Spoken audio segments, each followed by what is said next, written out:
Chapter 6. Battle of Malvern Hill. After the bloody encounter at Seven Pines, or Fair Oaks, the dead of both armies were gathered under a flag of truce for burial.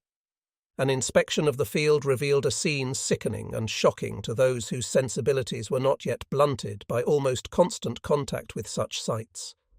It would not require a very vivid imagination to write of Chickahominy flooded swamps as incarnadined waters, in which floated side by side the dead bodies clad in blue and in grey. All over the field near the swamp were scattered in indiscriminate confusion the motionless forms and ghastly faces of fellow countrymen who had fallen bravely fighting each other in a battle for principles, enemies the day before, but brothers then in the cold embrace of an honourable death. Dying at each other's hands in support of profoundly cherished convictions, their released spirits had ascended together on the battle's flame to receive the reward of the unerring tribunal of last appeal. The fighting between the armies of McClellan and Lee was so nearly continuous, and engagement succeeded engagement so rapidly, that at some points the killed were hurriedly and imperfectly buried. I myself had a most disagreeable reminder of this fact.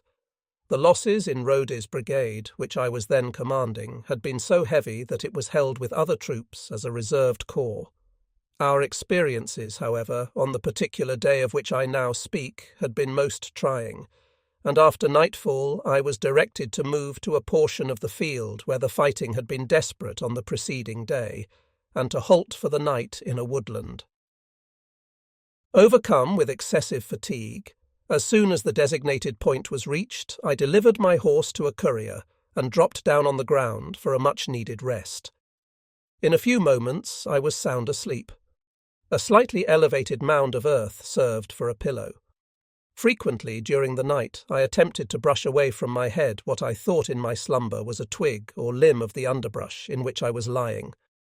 My horror can be imagined when I discovered, the next morning, that it was the hand of a dead soldier sticking out above the shallow grave which had been my pillow and in which he had been only partly covered. Up to this period my association with General Jackson, Stonewall, had not been sufficiently close for me clearly to comprehend the secret of his wonderful success, but I learned it a few days later at Malvern Hill. The sobriquet Stonewall was applied to him during the first great engagement of the war at Manassas, or Bull Run. His brigade was making a superb stand against General McDowell's column, which had been thrown with such momentum upon the southern flank as to threaten the destruction of the whole army.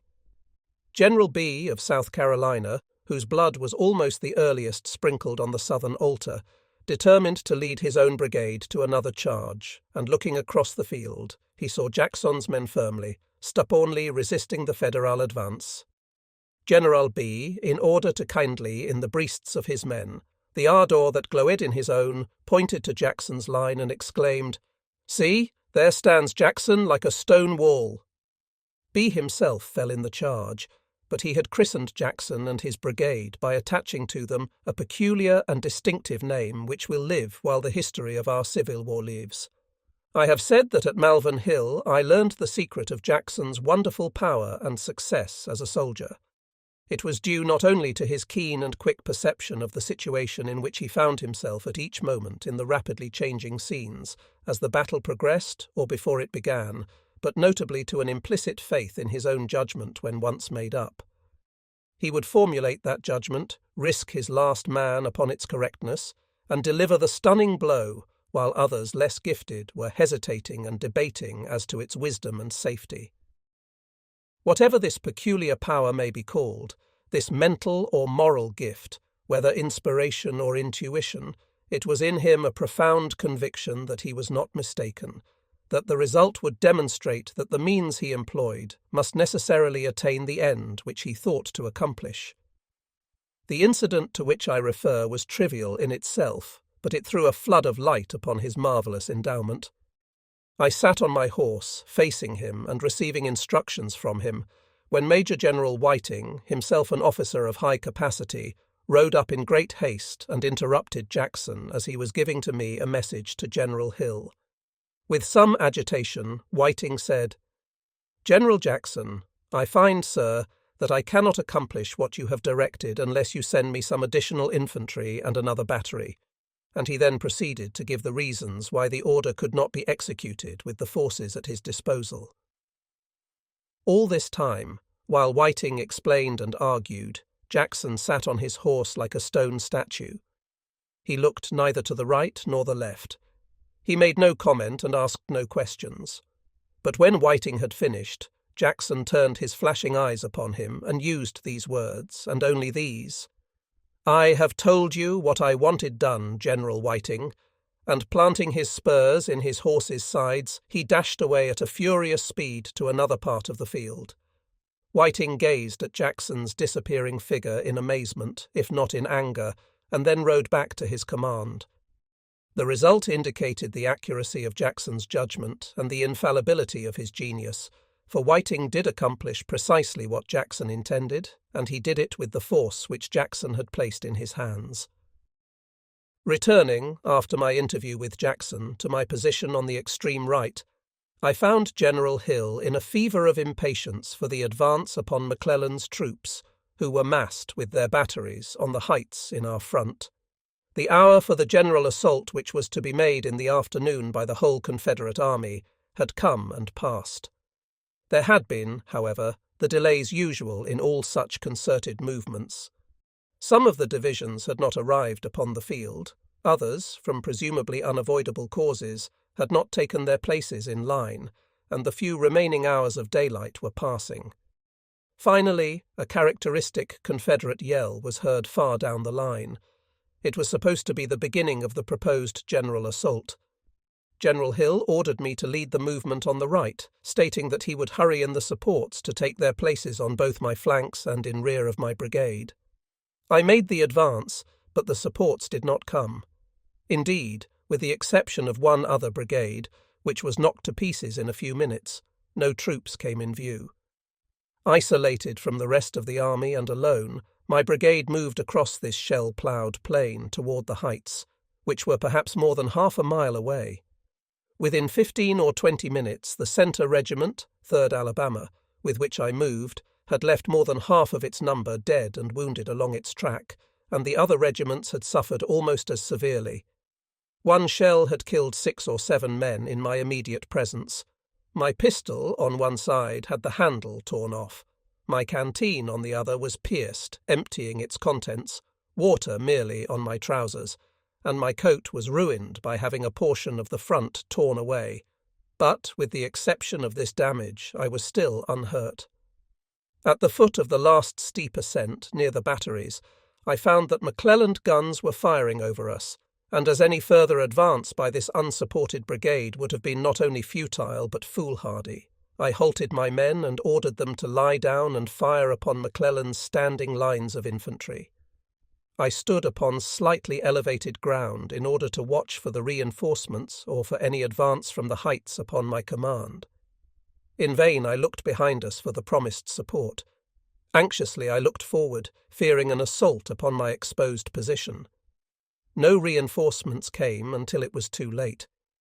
As a retreat in daylight promised to be almost or quite as deadly as had been the charge, my desire for the relief, which nothing but darkness could now bring, can well be imagined. In this state of extreme anxiety, a darkness which was unexpected and terrible came to me alone. A great shell fell, buried itself in the ground, and exploded near where I stood. It heaved the dirt over me, filling my face and ears and eyes with sand. I was literally blinded. Not an inch before my face could I see, but I could think, and thoughts never ran more swiftly through a perplexed mortal brain. Blind, blind in battle. Was this to be permanent? Suppose reinforcements now came, what was I to do? Suppose there should be an assault upon my command from the front? Such were the unspoken but agonizing questions which throbbed in my brain with terrible swiftness and intensity. The blindness, however, was of short duration. The delicate and perfect machinery of the eye soon did its work. At last came, also, the darkness for which I longed, and under its thick veil this splendid brigade was safely withdrawn. Large bodies of troops had been sent forward, or rather led forward by that intrepid commander, General Hill. But the unavoidable delay in reaching the locality and other intervening difficulties prevented them from ever reaching the advanced position from which my men withdrew. In the hurry and bustle of trying to get them forward, coming as they did from different directions, there was necessarily much confusion, and they were subjected to the same destructive fire through which my troops had previously passed. In the darkness, even after the firing had ceased, there occurred, in the confusion, among these mixed-up bodies of men, many amusing mistakes as to identity, and some altercations between officers which were not so amusing and not altogether complimentary. One of my men ran to me and asked, "Did you hear say to that he and his men, etc.?" I forbear to quote the remaining part of the question. I replied that I had not heard it, but if it had occurred as reported to me, we would probably hear of it again, and we did. Early the next morning a challenge was sent, but the officer who had given the offence was in a playful mood when the challenge reached him. So, instead of accepting it or answering it in the formal style required by the duelling code, he replied in about these words: "My dear, I did not volunteer to fight you or any other Confederate, but if you and your men will do better in the next battle, I will take back all I said to you last night. In the meantime, I am, very truly yours." These officers are both dead now, and I give this incomplete account of the incident to show how easy it was to get up a fight along in the 60s, if one were so disposed, either in a general melee with the blue-coated lines, or single-handed with a grey-clad comrade. I believe it was in this battle that was first perpetrated that rustic witticism which afterward became so famous in the army. Through one of the wide gaps made in the Confederate lines by McClellan's big guns as they sent their death-dealing missiles from hill and river, there ran a panic-stricken rabbit, flying in terror to the rear. A stalwart mountaineer noticed the speed and the direction which the rabbit took to escape from his disagreeable surroundings. He was impressed by the rabbit's prudence, and shouted, so that his voice was heard above the din of the battle, "Go it, Molly Cottontail! I wish I could go with you." One of his comrades nearby caught up the refrain and answered, "Yes, and by golly, Jim, I'd go with Molly too, if it wasn't for my character." Character. What a centre shot this rough soldier had fired in that short sentence. He had analysed unconsciously but completely the loftiest type of courage. He felt like flying to the rear, as Molly was flying, but his character carried him forward. His sense of the awful dangers, the ominous hissing of the deadly mini-balls, and the whizzing of the whirling shells tearing through the ranks and scattering the severed limbs of his falling comrades around him, all conspired to bid him fly to the rear. But his character, that noblest of human endowments, commanded, "Forward!" and forward he went.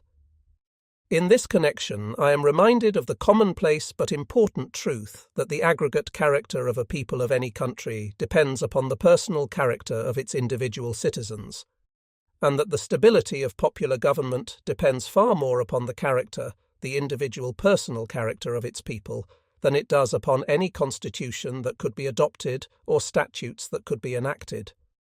What would safeguards be worth if the character of the people did not sustain and enforce them? The constitution would be broken, the laws defied, riot and anarchy would destroy both, and with them the government itself. I am not assuming or suggesting that this country is in any present danger of such an experience, but of all the countries on earth, this one, with its universal suffrage, its divergent and conflicting interests, its immense expanse of territory, and its large population, made up from every class and clime, and still to be increased in the coming years, is far more dependent than any other upon the character of its people. It is a great support to our hope for the future and to our confidence in the stability of this government, to recall now and then some illustration of the combination of virtues which make up character, as they gleam with peculiar lustre through the darkest hours of our Civil War period. That war not only gave the occasion for its exhibition, but furnished the food upon which character fed and grew strong. There were many thousands of men in both armies who did not say in words, but said by deeds that character would not let them consult their fears or obey the impulse of their heels. I could fill this book with such cases and yet confine myself to either one of the armies. I received the particulars of another incident illustrating this truth from a Union officer who was present when the desperate and successful effort was made to hold the little fort at Altoona, Georgia, against the assault by the Confederates. They had surrounded it and demanded its surrender. The demand was refused, whereupon an awful and consuming fire was opened upon the small force locked up in the little fortress. Steadily and rapidly the men fell in the fort. No place could be found within its dirt walls where even the wounded could be laid so as to protect them from the galling Confederate fire, but still they fought and refused to surrender. Finally, in utter despair, someone proposed to raise the white flag. Instantly there rang around the fort a chorus of indignant protest. "Who says surrender? Shoot the man who proposes it." In the face of the fact that at every moment the men were dying, and that apparently certain destruction awaited all, what was it that inspired that protest against surrender? There is but one answer. It was character. Those men had been ordered there to hold that fort. A grave responsibility had been imposed, a trust of most serious nature had been committed to them, and although their commander had been shot down, all the officers killed or wounded, and the ammunition nearly exhausted, yet their manhood, their fidelity, their character bade them fight on. They had no Molly, with its white cottontail, bidding them fly to the rear, but they did have the suggestion of the white flag. Around them, as around the high-spirited Confederate at Malvern Hill, the storm of death in wildest fury was raging, and in both cases, as in 10,000 other cases, they turned a deaf ear to all suggestions of personal danger. The answer to such suggestions, though differing in phraseology, was the same in both cases, character. While the heroic men at Altoona were rapidly falling but still fighting, with chances of successful resistance diminishing as each dreadful moment passed, the signal flag from a spur of Kennesaw Mountain sent them that famous message from General Sherman: "Hold the fort, I am coming." During a visit to northern Pennsylvania in recent years, an officer of that signal corps stated incidentally that they had succeeded in interpreting the Confederate signals, and that while General Johnston's army was at Kennesaw, this Union corps caught the signal message announcing that Lieutenant General Polk had just been killed, and that the fact was announced in the northern papers as soon, or perhaps before, it was announced to the southern troops. It is probable that the signal corps of the southern armies were at times able to interpret the signals of the other side. In one way or another, the high secrets of the two sides generally leaked out and became the property of the opponents by right of capture. The reference to General Polk's death recalls an anecdote told of him in the army, which aptly illustrates the great enthusiasm with which he fought and which he never failed to impart to his splendid corps. General Leonidas Polk was a prince among men and an officer of marked ability. He was a bishop of the Episcopal Church. His character was beautiful in its simplicity and its strength. He was an ardent admirer of General Cheatham, who was one of the most furious fighters of Johnston's army. Cheatham, when the furor of battle was on him, was in the habit of using 4 monosyllables which were more expressive than polished, but in his case they expressed with tremendous emphasis the gloria certaminis. These 4 monosyllables, which became notable in the army as Cheatham's expression, were, "Give 'em hell, boys." General Polk, as I have said, was an ardent admirer of General Cheatham as a soldier, and on one occasion, as the Bishop General rode along his lines, when they were charging the works in front, and as the rebel yell rang out, his natural enthusiasm carried him, for the moment, off his balance. In the exhilaration of the charge, the bishop was lost in the soldier, and he shouted, "Give it to 'em, boys! Give 'em what General Cheatham says!" Chapter 7. Antietam. The war had now assumed proportions altogether vaster than had been anticipated by either the North or the South. No man at the North, perhaps no man on either side, had at its beginning a clearer perception of the probable magnitude of the struggle than General W.T. Sherman. Although he was regarded even then by his people as an officer of unusual promise and a typical representative of the courage and constancy of the stalwart sons of the Great West, yet he called upon himself and his prophecy the criticism of those whose views did not accord with his predictions. However uncomfortable these criticisms may have been to his friends, they did not seem to disturb his equanimity or force him to modify his opinion that it would require a vastly larger army than was generally supposed necessary to penetrate the heart of the South.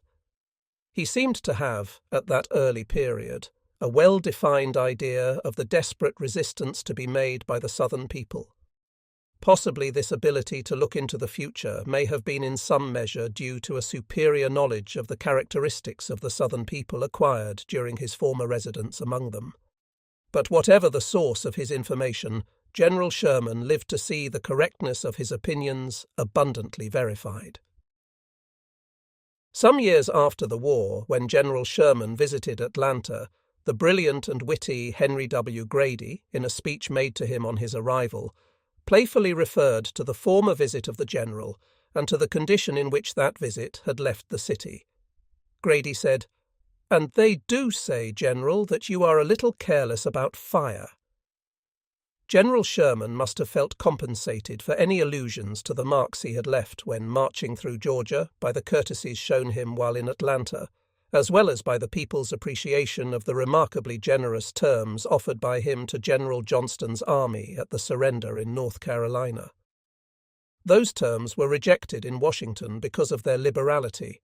Like two mighty giants preparing for a test of strength, the Union and Confederate armies now arrayed themselves for still bloodier encounters. In this encounter the one went down, and in that the other. But each rose from its fall, if not with renewed strength, at least with increased resolve. In the Southwest, as well as in Virginia, the blows between the mighty contestants came fast and hard.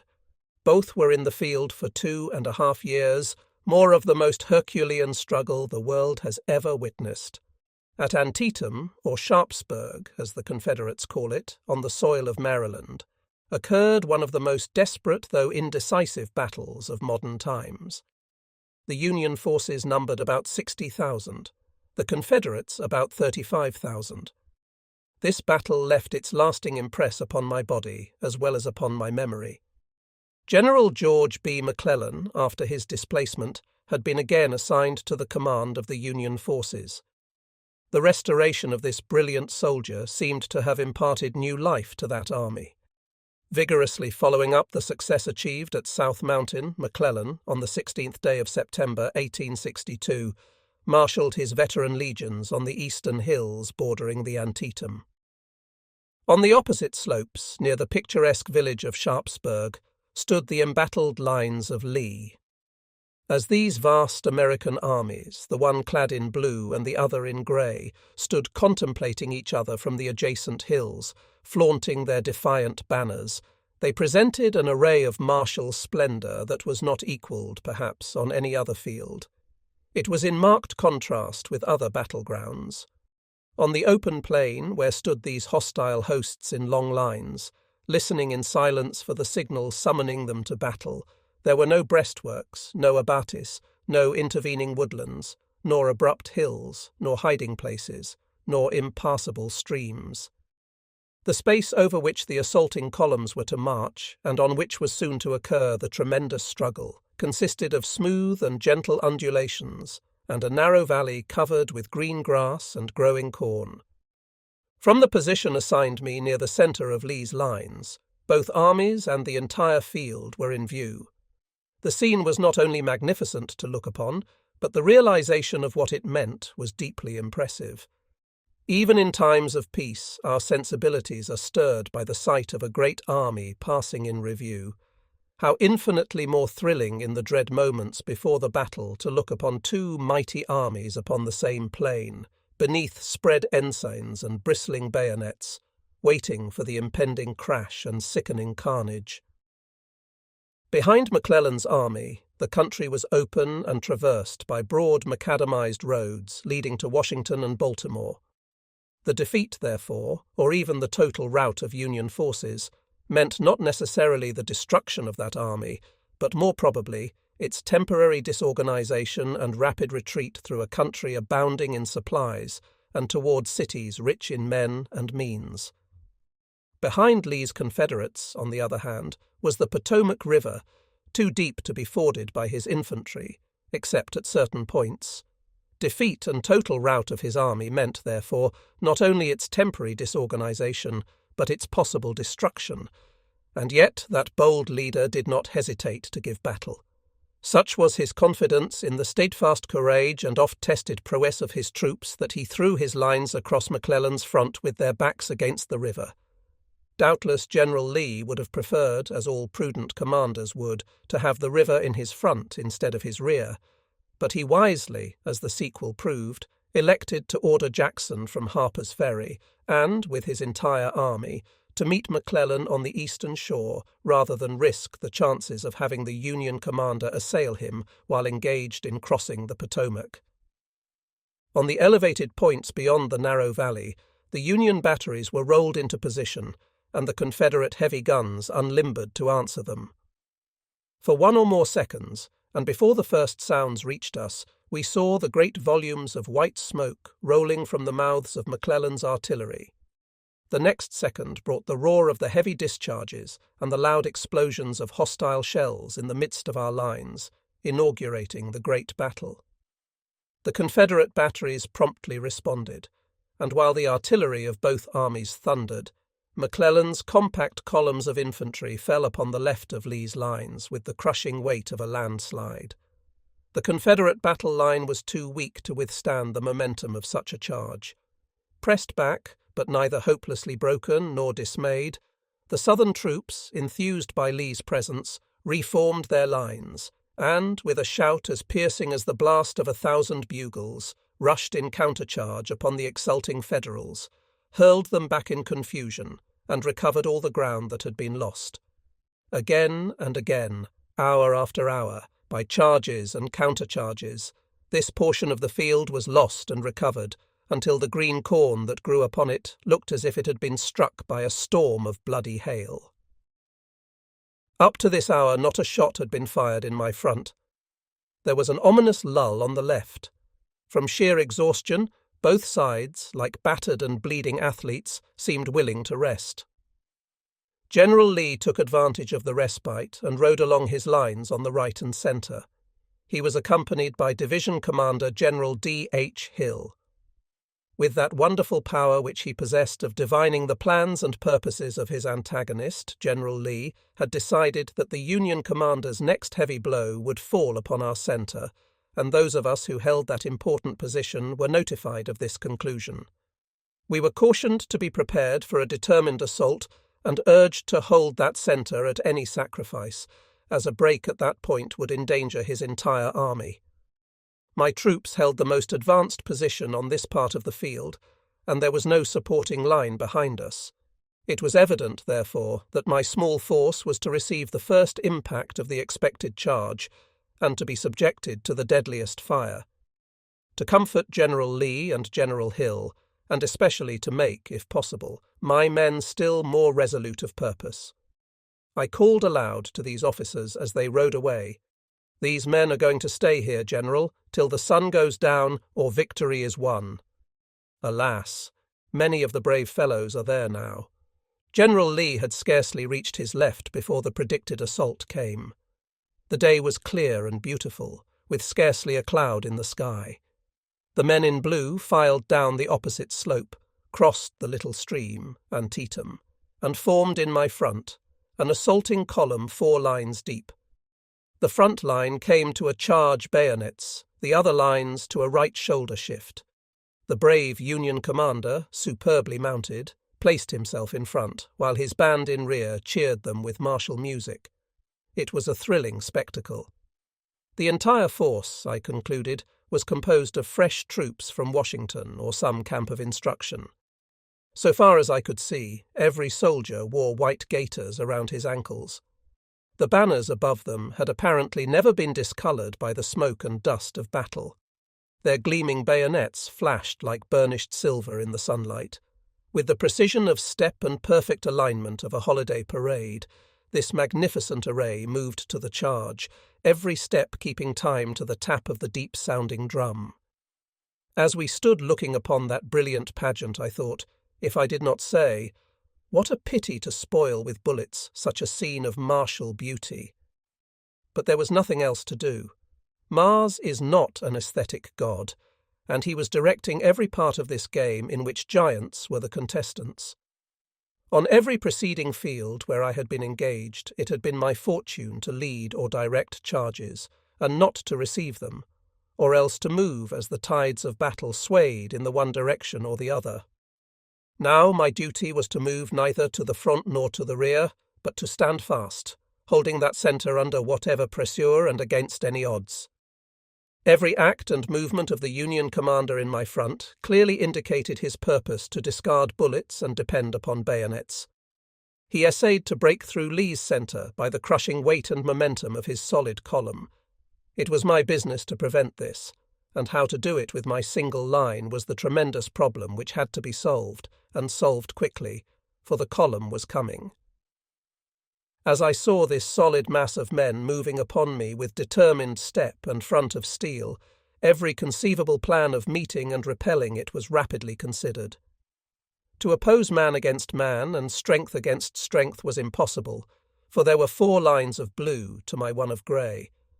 My first impulse was to open fire upon the compact mass as soon as it came within reach of my rifles, and to pour into its front an incessant hailstorm of bullets during its entire advance across the broad, open plain. But after a moment's reflection, that plan was also discarded. It was rejected because, during the few minutes required for the column to reach my line, I could not hope to kill and disable a sufficient number of the enemy to reduce his strength to an equality with mine. The only remaining plan was one which I had never tried, but in the efficacy of which I had the utmost faith. It was to hold my fire until the advancing Federals were almost upon my lines, and then turn loose a sheet of flame and lead into their faces. I did not believe that any troops on earth, with empty guns in their hands, could withstand so sudden a shock and withering a fire. The programme was fixed in my own mind, all horses were sent to the rear, and my men were at once directed to lie down upon the grass and clover.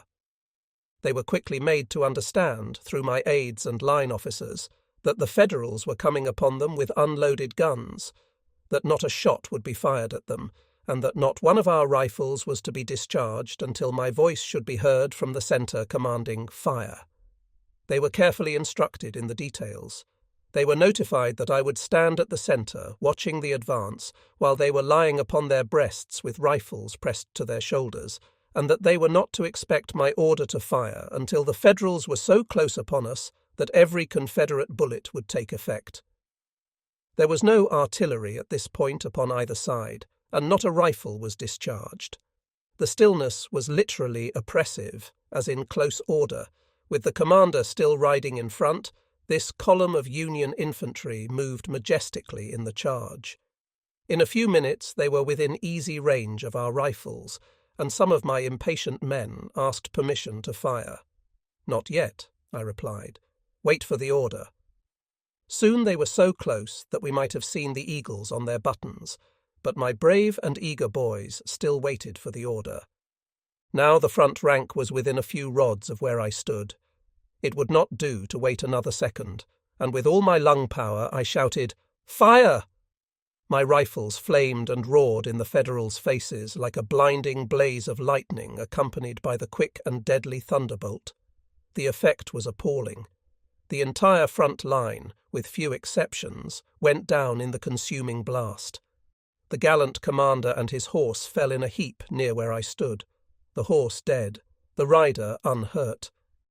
Before his rear lines could recover from the terrific shock, my exultant men were on their feet, devouring them with successive volleys. Even then these stubborn blue lines retreated in fairly good order. My front had been cleared, Lee's centre had been saved, and yet not a drop of blood had been lost by my men. The result, however, of this first effort to penetrate the Confederate center did not satisfy the intrepid Union commander. Beyond the range of my rifles, he reformed his men into 3 lines and on foot led them to the second charge, still with unloaded guns. This advance was also repulsed, but again and again did he advance in 4 successive charges in the fruitless effort to break through my lines with the bayonets. Finally, his troops were ordered to load. He drew up in close rank and easy range and opened a galling fire upon my line. I must turn aside from my story at this point to express my regret that I have never been able to ascertain the name of this lion-hearted Union officer. His indomitable will and great courage have been equalled on other fields and in both armies, but I do not believe they have ever been surpassed.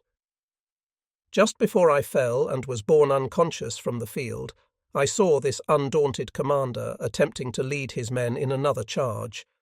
The fire from these hostile American lines at close quarters now became furious and deadly. The list of the slain was lengthened with each passing moment.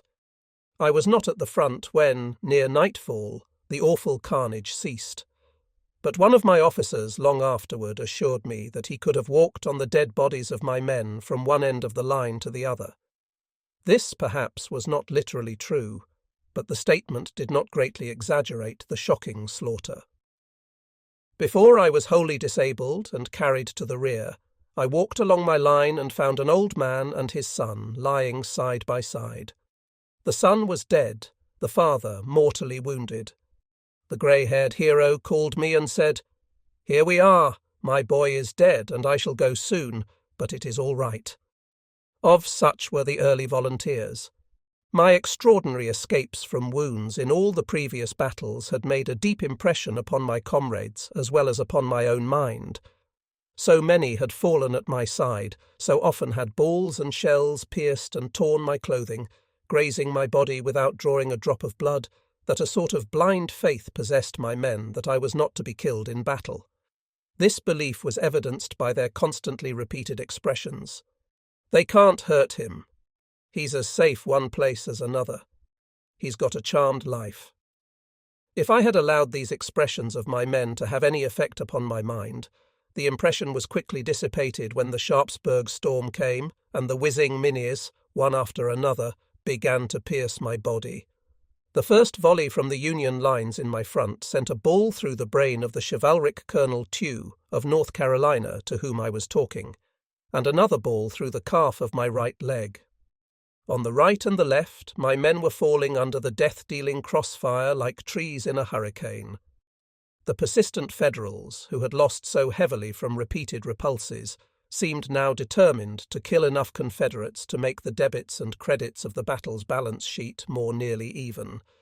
Both sides stood in the open at short range and without the semblance of breastworks, and the firing was doing a deadly work.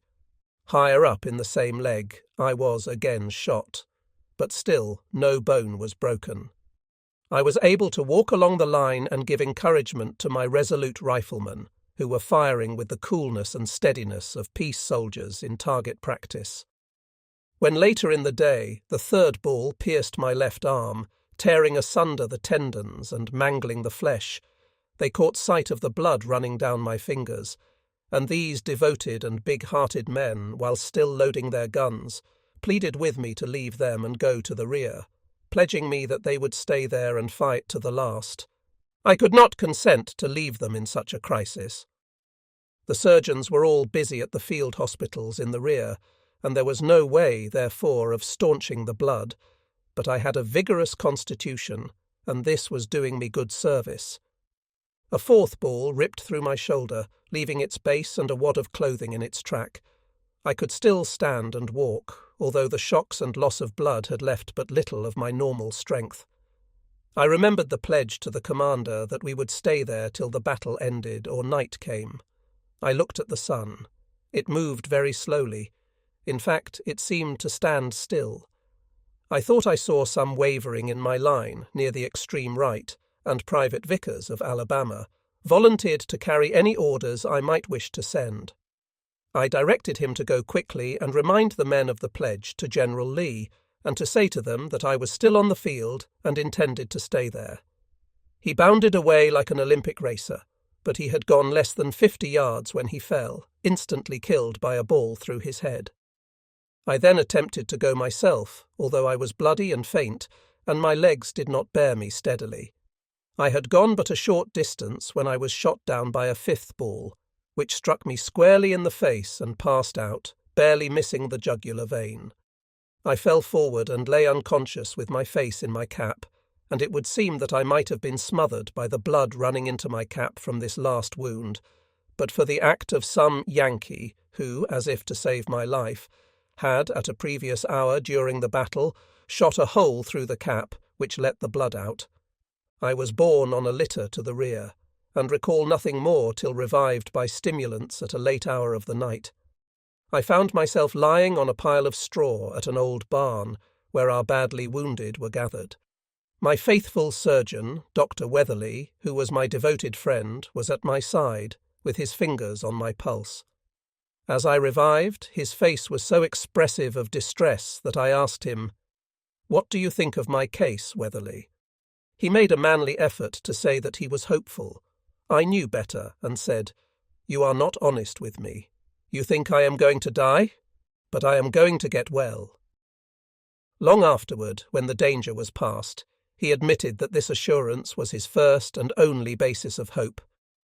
General George B. Anderson of North Carolina, whose troops were on my right, was wounded in the foot, but it was thought not severely. That superb man and soldier was dead in a few weeks, though his wound was supposed to be slight, while I was mercifully sustained through a long battle with wounds, the combined effect of which was supposed to be fatal. Such are the mysterious concomitants of cruel war. Mrs. Gordon was soon with me. When it was known that the battle was on, she had at once started toward the front. The doctors were doubtful about the propriety of admitting her to my room, but I told them to let her come. I was more apprehensive of the effect of the meeting upon her nerves than upon mine. My face was black and shapeless, so swollen that one eye was entirely hidden and the other nearly so. My right leg and left arm and shoulder were bandaged and propped with pillows. I knew she would be greatly shocked. As she reached the door and looked, I saw at once that I must reassure her. Summoning all my strength, I said, "Here's your handsome husband, been to an Irish wedding." Her answer was a suppressed scream, whether of anguish or relief at finding me able to speak, I do not know. Therefore, for the period in which my life hung in the balance, she sat at my bedside, trying to supply concentrated nourishment to sustain me against the constant drainage. With my jaw immovably set, this was exceedingly difficult and discouraging. My own confidence in ultimate recovery, however, was never shaken until erysipelas, that deadly foe of the wounded, attacked my left arm. The doctors told Mrs. Gordon to paint my arm above the wound 3 or 4 times a day with iodine. She obeyed the doctors by painting it, I think, 300 or 400 times a day. Under God's providence, I owe my life to her incessant watchfulness night and day, and to her tender nursing through weary weeks and anxious months. Chapter 8. Chancellorsville. It was nearly 7 months after the Battle of Antietam, or Sharpsburg, before I was able to return to my duties at the front. Even then the wound through my face had not healed, but nature at last did her perfect work, and thus deprived the army surgeons of a proposed operation. Although my enforced absence from the army was prolonged and tedious, it was not without its incidents and interest. Some of the simple-hearted people who lived in remoter districts had quaint conceptions of the size of an army. One of these, a matron about 50 years of age, came a considerable distance to see me and to inquire about her son. She opened the conversation by asking, "Do you know William?" "What William, madam?" "My son, William." I replied, "Really, I do not know whether I have ever met your son William or not. Can you tell me what regiment or brigade or division or corps he belongs to?" She answered, "No, I can't, but I know he belongs to Gin Lee's company." I think the dear old soul left with the impression that I was something of a fraud, because I did not know every man in Gin Lee's company, especially William. After I had begun to convalesce, it was my privilege to be thrown with the author of Georgia Scenes, Judge Augustus Baldwin Longstreet, who was widely known in the southern states as an able jurist, a distinguished educator, and an eminent Methodist divine, as well as a great humorist and wit.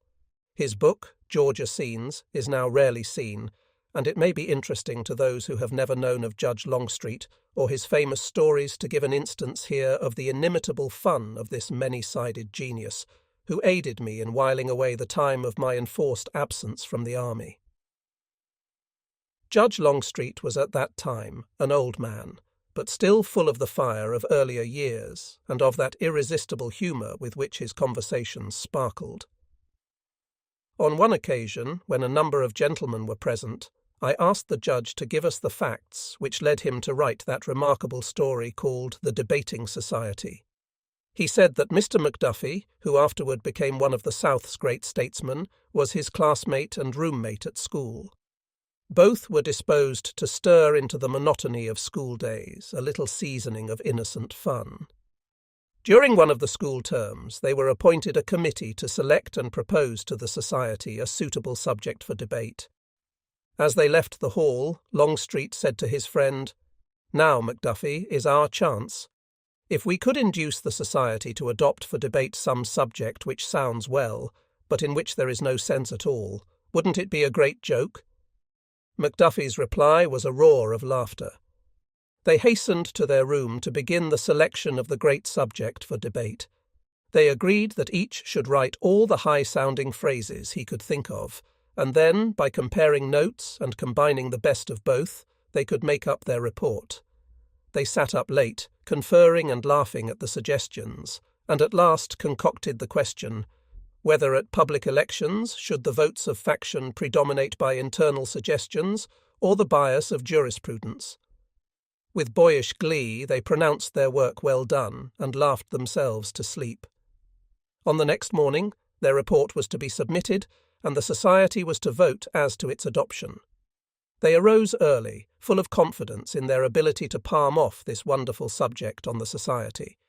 For they reasoned thus: no boy will be willing to admit that he is less intelligent or less able to comprehend great public questions or metaphysical subjects than the committee, and therefore each one of them will at once pretend to be delighted at the selection, and depend upon reading and investigation to prepare himself for the following week's debate upon it. They had not miscalculated the chances of success, nor underestimated the boyish pride of their schoolmates. The question was unanimously adopted.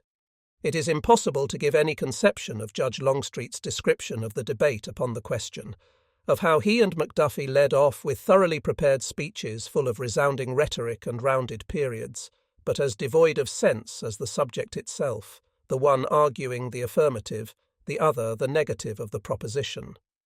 Nor shall I attempt any description of Judge Longstreet's wonderful mimicry of the boys, many of whom became men of distinction in after years, of how they stammered and struggled and agonized in the effort to rise to the height of the great argument, and finally of the effort of the president of the society, who was, of course, one of the schoolboys, to sum up the points made and determine on which side were the weightiest and most cogent arguments. Suffice it to say that I recall with grateful pleasure the hours spent during my convalescence in the presence of this remarkable man. His inimitable and delicate humour was the sunshine of his useful and laborious life, and will remain a bright spot in my recollections of the 60s. On my return to the army, I was assigned to the command of perhaps the largest brigade in the Confederate Army, composed of 6 regiments from my own state, Georgia.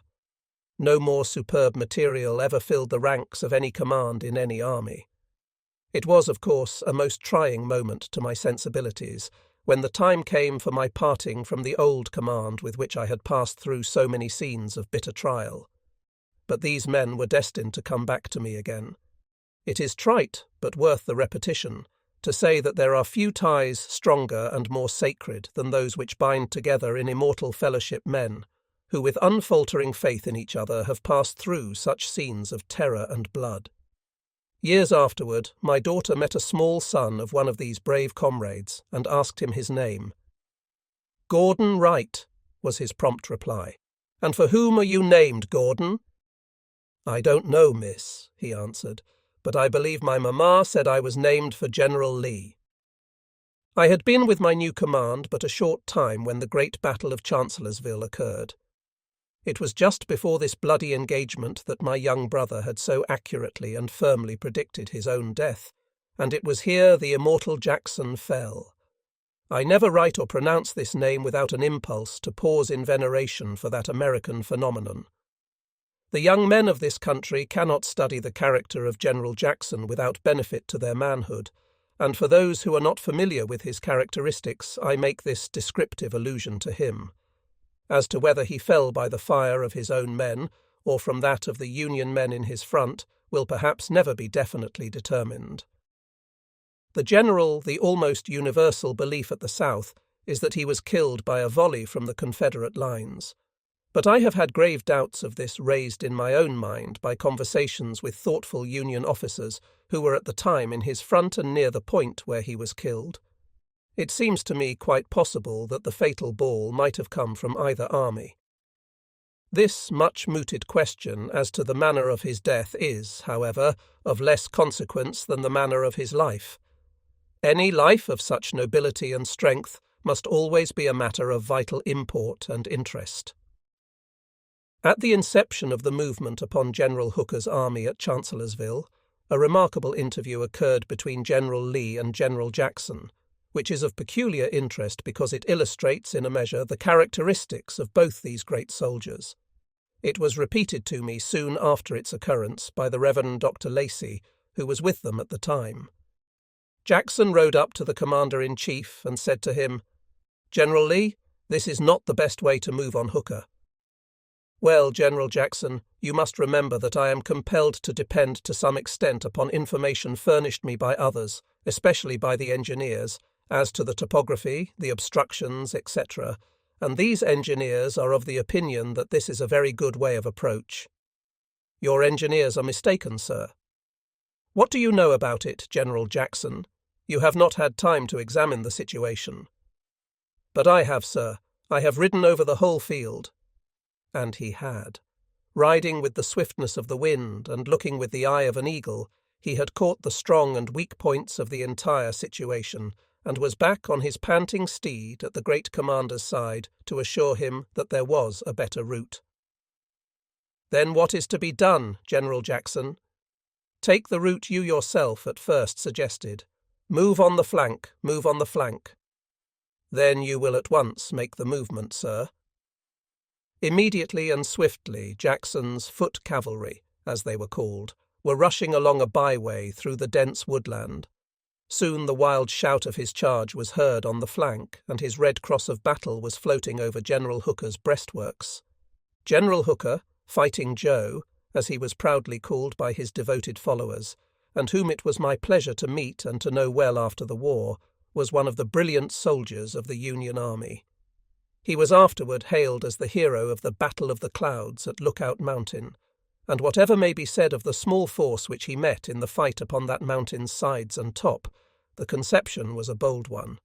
It is most improbable that General Hooker was informed as to the number of Confederates he was to meet in the effort to capture the high and rugged Point Lookout, which commanded a perfect view of the city of Chattanooga and the entire field of operations around it.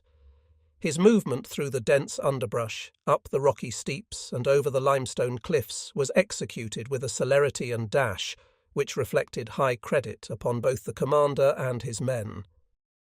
Among these men, by the way, was one of those merrymakers, those dispensers of good cheer found in both the Confederate and Union armies, who were veritable fountains of good humour, whose spirits glowed and sparkled in all situations, whether in the camp, on the march, or under fire.